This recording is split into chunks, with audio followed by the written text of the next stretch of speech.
This entire project was born out of insomnia roughly 8 years ago. Here in Sweden, we get these really long and dark winters, and that's always a good time to sort of cut yourself off from the world and just stay inside and write music for a long time. And that's pretty much what I've done every year since then. There is something very inspiring about looking out a window and see snow falling, and makes you feel like you're the only person that's awake in the world.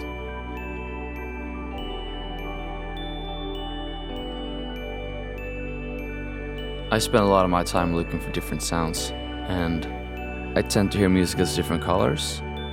Some sounds are green, some are blue, some can be violet, and they all have a different emotional resonance to them. So when I'm writing and recording a new piece of music, I will oftentimes think of a specific color to use rather than an instrument.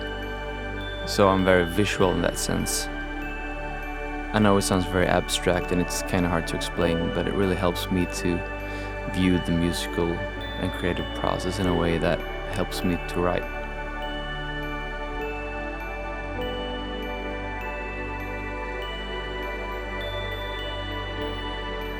Back when I was working on what would become my first album, I knew I didn't want to release it under my own name. Instead, I wanted something cohesive that could be much more than just me, and that's when I thought of this concept that would become Lights in Motion. I decided to name it that because that was how I hoped the music would sound like.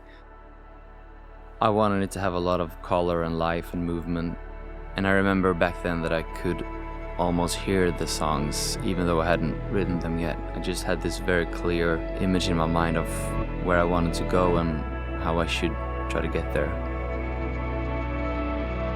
It's pretty crazy when I look back at that time and realize just how much it has shaped the rest of my life, because this is what I do now. Every day I write music for Lights in Motion.